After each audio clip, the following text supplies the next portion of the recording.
Okay, this video is a demonstration cook of Chukit's Madras. I do it slightly different to how most people do it, but only in the presentation of the base gravies that I use, which will become obvious as we go along. Okay, well, we've warmed the pan, just under a chef's spoon of seasoned oil. Now that'll warm up. I like to actually use two gravies for this. I use my Bangladeshi gravy, which is quite a spicy one, and I've also got a Madras base which I prepare especially for this, and I go one ladle of the Bangladeshi and one with my Madras. Right, okay, here we are then. We've got a teaspoonful garlic and ginger paste, about a half a teaspoonful of methi. Turn that flame down slightly at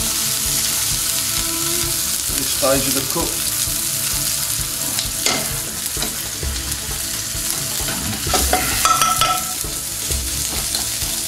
A tablespoonful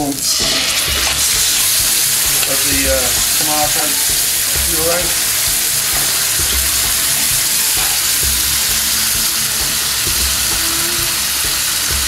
Reduce that flame a bit further, she's running away with itself.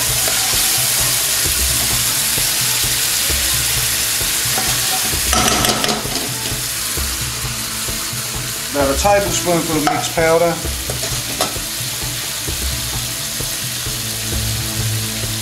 I've got about half a teaspoonful of Thai chili powder, a bit of salt,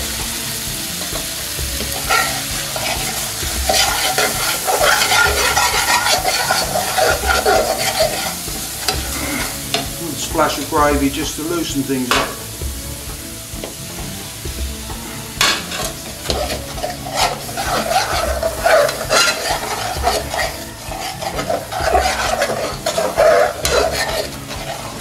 The reason I go with two gravies is most of my cooking is done in batches, and I cook to freeze, and then customers buy them frozen from me. So what I would normally do would cook in about a batch of 10 or something like this, and rather than keep going through, add a little bit of this and add a bit of that, I find it far quicker and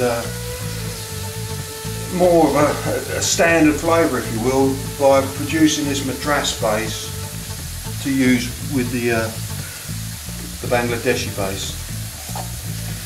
If you have a look, you can see, look in the pan there, you can see that the oil is starting to separate.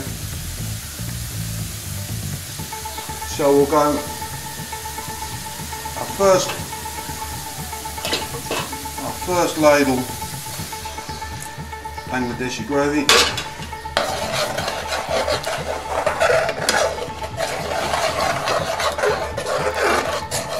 We'll increase the heat for this one.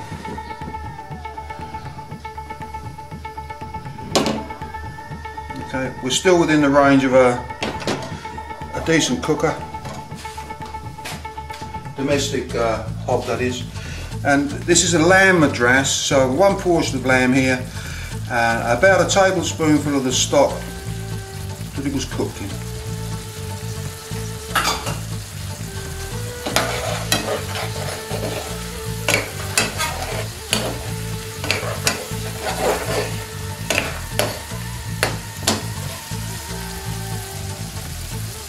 We sell quite a few of these, and so everybody has their own method of doing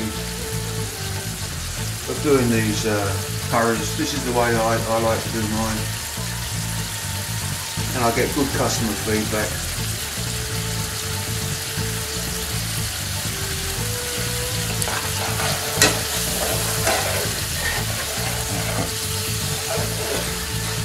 We'll reduce this down.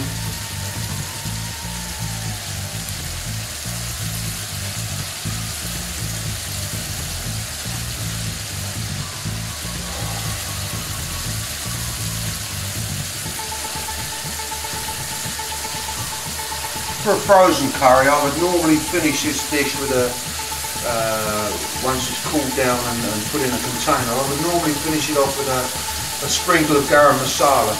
But as this particular dish is going to be eaten fresh, I won't do that. I find that the garam masala adds a little something to it when the customer has warmed the curry up and opens the can.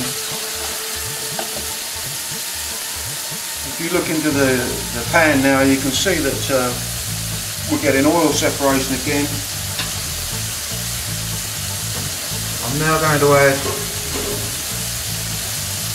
a ladle of my Madras base.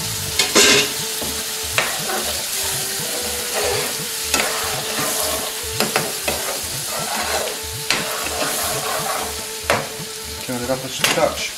Squirt of lemon juice.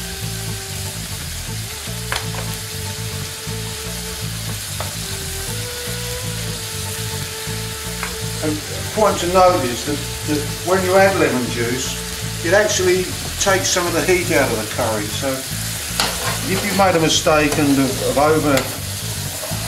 over spiced it,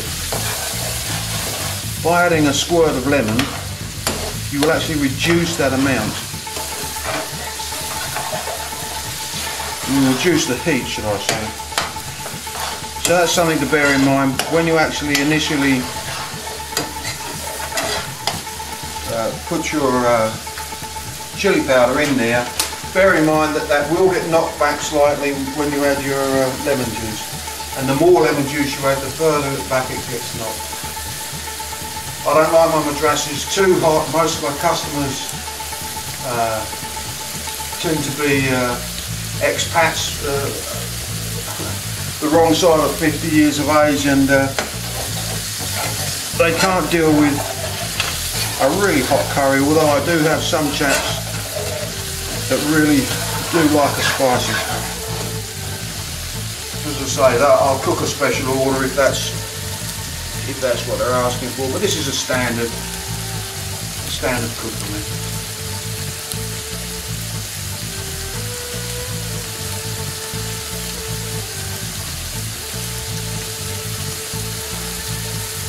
Some people like a lot of sauce with their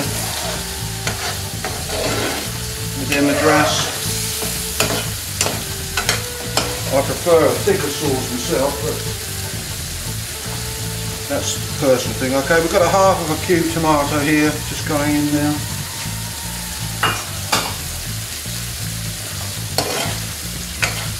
I don't like to overcook the tomato. I like it to have some sort of bite to it, and I find that if I fully cook the tomato and then decant it into a container, the fact that it's been in the container for a while before it has cooled enough to freeze extends the cooking process of the tomato, and I find that you end up with a load of mush. So I would rather undercook it, and when the customer reheats it, it finalises the cook, and everything seems to work quite nicely. Okay, we can see the sauce is starting to thicken quite nicely now.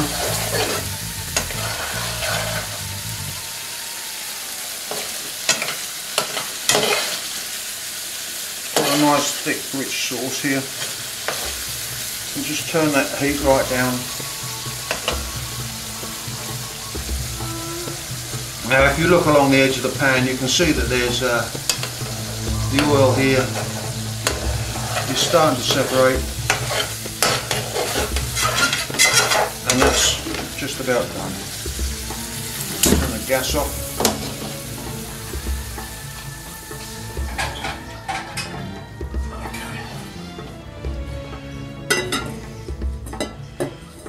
Right,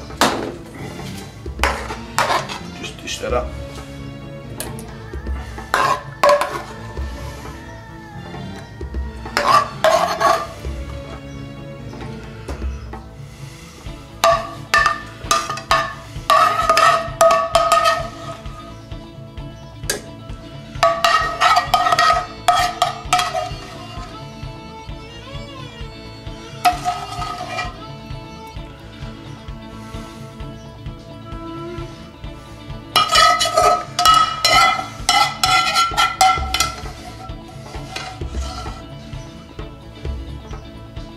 And there we have it, Chukit's lamb madras.